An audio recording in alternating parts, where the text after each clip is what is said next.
Hola a todos. Esta exposición con tratamiento infinitesimal y diferencial, enmarcada dentro de los dos videos que intentan explicar los grupos de Lie de rotación pasiva, dentro del marco que proviene de las matrices de Pauli y álgebra de Lie, se intenta describir un puente de transición entre el capítulo 1, enfoque geométrico, y el capítulo 2, enfoque exponencial, ya publicados en un artículo, ambos videos aquí señalados. Entonces se trata de un desarrollo algebraico basado en las propiedades de ortogonalidad e invariabilidad de la métrica del grupo de matrices especiales ortogonales de dimensión 2, SO2, cuya determinante es 1 y su transpuesta es su inversa, y mostrar cómo dicha matriz se logra expresar con la constante E elevado a una matriz A que es antisimétrica.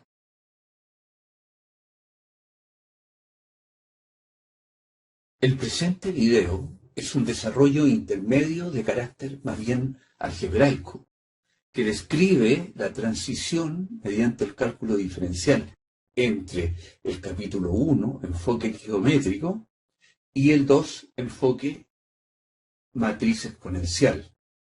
Ambos enfoques están publicados en sus respectivos videos. Aquí adjunto los códigos QR. Estos videos, a su vez, derivan del artículo Matrices de Pauli y álgebra de Lie. Aquí también el código QR. La idea central es mostrar la deducción de la matriz real M de 2×2, M de alfa de 2×2, notación que he utilizado en todas las presentaciones anteriores, sobre un ángulo de rotación alfa en torno a un origen o centro de rotación, que constituye un grupo de Lie del grupo especial ortogonal 2, SO2. De esa manera, con ambos enfoques y el paso intermedio que estoy explicando ahora, se conforma una introducción básica y práctica a los grupos de Lie, intentando cumplir con lo propuesto, cuyo objetivo es vislumbrar o instruir el tremendo equipamiento matemático que sustenta los operadores de la computación cuántica. Me refiero más bien a los operadores de Pauli y a otros. Estas matrices de rotación pasiva, recuerden, son cuadradas, pueden ser de tamaño n por n y son ortogonales. Sus elementos de entrada son números reales. Su característica central es que su determinante es igual a 1. Esto implica que la matriz opera girando el sistema de referencia sobre un vector, donde esta magnitud física permanece invariante. Estas matrices se utilizan en los operadores más comunes de la computación cuántica y constituyen el grupo especial ortogonal SO2. La nota 95 del artículo que sustenta esta presentación, grupo de Lie, enfoque geométrico y exponencial, van a encontrar más detallado esta demostración, la cual el enunciado es que la matriz X es igual a la matriz M por X', es decir, ahí está la transformación que rota. Enseguida se empiezan aquí a aplicar las propiedades de las matrices, se multiplica por MX' acá y se aplica la transpuesta. Bueno, sabemos que la transpuesta de esta matriz, dado que es ortogonal, y siguiendo estos pasos llegamos a que la magnitud invariante, ese cuadrado, cumple para ambos sistemas de coordenadas. Introducción, enfoque infinitesimal, series de Taylor. Retomemos la matriz M de alfa de 2×2 que se definió con el rótulo L1, haciendo un cambio de notación y designando la transformación como R de teta, a fin de utilizar u homologar la notación de los enfoques de rotación infinitesimal más comunes abordados en la matemática física. Entonces rotulemos esta matriz R teta en SO2 como L11, es decir, es equivalente a la matriz M de 2×2 que explicamos en los capítulos anteriores, en los artículos anteriores, ortogonal que pertenece al SO2, y que representa la transformación para rotaciones pasivas en el plano. Es solamente un cambio de notación, nada más. La matriz R teta produce la misma rotación pasiva de un ángulo teta, sobre el sistema de coordenadas cartesianas visto previamente, y constituye un grupo de Lie de la misma forma. Luego, sea teta un ángulo definido en el intervalo real entre menos pi y pi. Acuérdense que como es cíclica, cubre todos los reales. Y sea n un número natural donde teta es n por la fracción de teta dividido por n. Es decir, dividimos el ángulo en fracciones, en n fracciones, aplicando límites en las fracciones de teta dividido en n, lo cual muestra lo siguiente. Esta aproximación que hemos realizado, que también le he llamado épsilon a n dividido por teta cuando el límite va al infinito, se aproxima a la matriz idéntica más una matriz A, que es una matriz con valores muy pequeños. Es casi como que no hubiese generado absolutamente nada la rotación, porque es tan chico el ángulo que es casi la idéntica más una matriz que lo cuadra. Aquí esto significa que la matriz de rotación tiende, R de épsilon, tiende a la matriz I más A. Existe una matriz A infinitesimal del mismo orden que completa la igualdad en el límite. Este supuesto de aproximación es fundamental para la transformación en potencias de n de la rotación infinitesimal. De modo que la matriz R tiende a la matriz idéntica más a una matriz infinitesimal del mismo orden. Expresión que asignaremos como R de épsilon I más A, donde A es la matriz conformada por valores reales infinitesimales y por tanto se asumirá que los valores de la matriz A cuadrado es igual a 0, A al cubo es igual a 0, etc., porque como son valores menores que 1, al tomar valores en potencia se van achicando y son casi 0.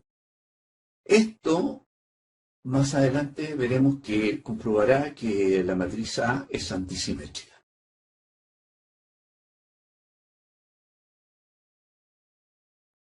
Nótese que la matriz A es casi la matriz 0, pero A es diferente de 0. Por tanto, diremos que realizar una rotación R sobre un ángulo pequeño épsilon se puede expresar como la matriz idéntica más una matriz de la forma A, como ustedes están viendo acá. Luego, si tomamos R aplicado al ángulo teta dividido en n y elevado a n, esto va a ser igual a la idéntica más esa matriz A elevado a n, como mostraremos más adelante. R de épsilon igual a esta expresión es una rotación pasiva infinitesimal y continua que cumple con la propiedad de invariabilidad, donde la transpuesta de R es igual a la inversa de R y por tanto su producto es igual a la idéntica. Como mostramos acá, vamos a, digamos, a desarrollar este binomio. Vamos a ir multiplicando y ustedes podrán ver que concluimos que A más la transpuesta de A es igual a 0, es decir, es una matriz antisimétrica. Si operamos, desarrollamos estas dos matrices, la suma de estas dos matrices, tomando la matriz antes de A definida con los épsilon y su j, tomando esa matriz más su transpuesta, veremos que para ser igual a 0 debería ser de la siguiente forma. Aquí está el desarrollo. Ustedes se van a dar cuenta, bueno, tanto los épsilon 1, 1 con el épsilon 2 sub 2 son igual a 0. Los épsilon 1, 2 y 2, 1 son iguales pero con signo cambiado. Por tanto, la matriz A obtenida bajo las características del grupo de Lie es antisimétrica, dado que la suma de A más su respuesta igual 0 es su definición.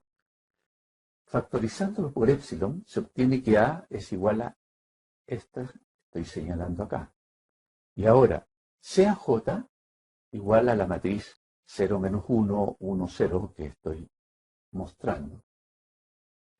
Este mismo concepto de matriz A es extendible a matrices de n por n, es decir, se aplica también para matrices en el espacio multidimensional.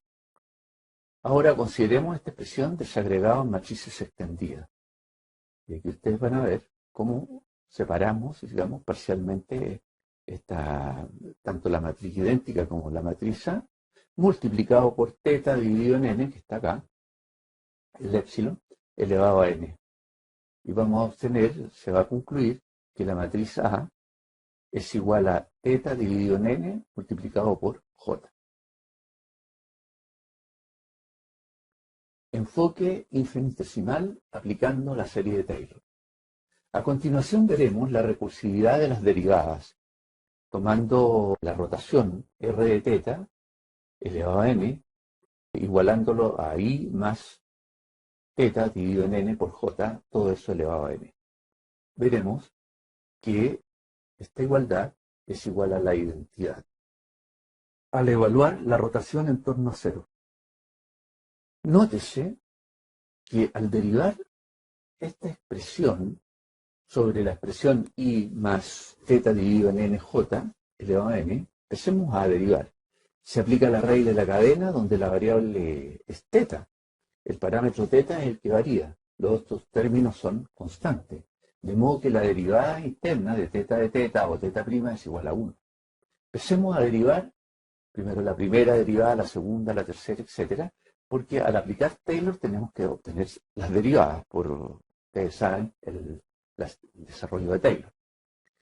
Entonces tendríamos que la primera derivada, la señalo acá, va a ser igual a j.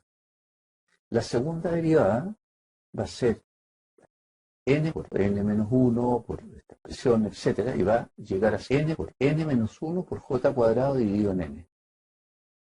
Si aquí ustedes ven, la tercera derivada va a n por n menos 1 por n menos 2 por j cubo dividido en n cuadrado. Y la cuarta, n por n menos 1, n menos 2, n menos 3, j a la cuarta dividido por n cubo.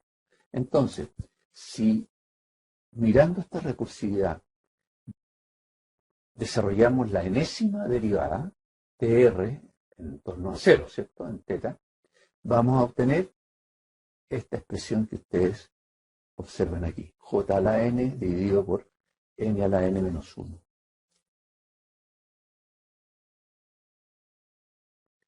Luego, al operar el polinomio en n de la enésima derivada de r a la n en 0, se obtiene el término principal del numerador, que es n a la n menos 1.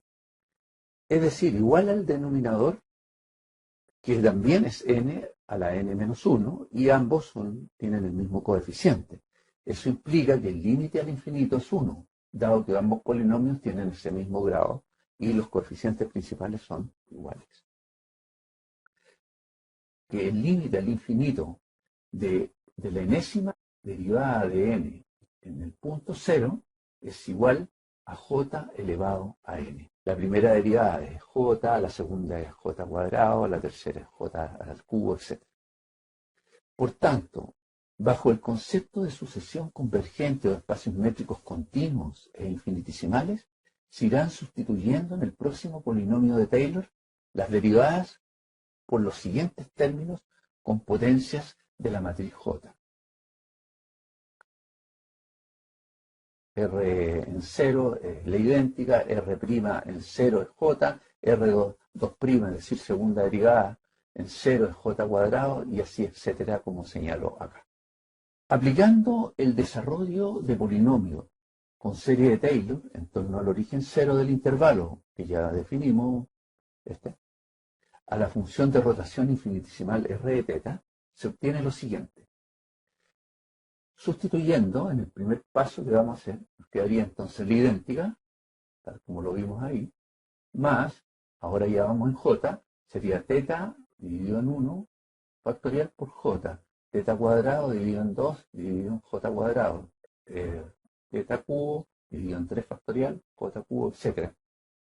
Y eso, si sustituimos nuevamente, ahora en función de A, de la matriz A, nos va a quedar que r teta es igual a la idéntica, más A cuadrado dividido por 2 factorial, A cubo dividido por 3 factorial, A a la cuarto factorial, etc. Y a esa la vamos a rotular como L6.4.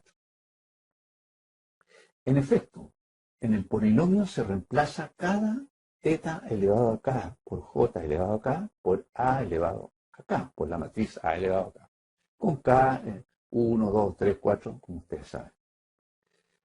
Esta serie demuestra ser claramente la serie de Taylor para la función e elevado a la matriz a, lo que demuestra que e elevado a igual a e elevado a teta por la matriz j igual a e a teta multiplicado por la matriz, aquí he sustituido la matriz j por sus valores 0, menos 1, 1, 0.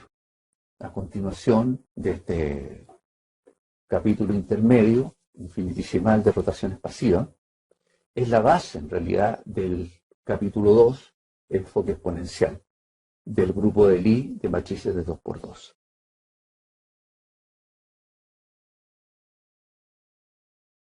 Con esto damos término a esta exposición anexa, compacta, acerca del grupo de Lie en el plano real, utilizando series de Taylor. Por tanto, esta presentación es un puente con el desarrollo algebraico entre los enfoques geométrico y exponencial. Ambos enfoques tratados y publicados en videos anteriores. Reitero que esta exposición complementaria deriva desde las matrices de Pauli y que este elemental desarrollo es solo un preludio de la matemática abstracta que significa la teoría de grupos, álgebras de Lie y los avances en la mecánica y computación cuántica. Muchas gracias, hasta la próxima.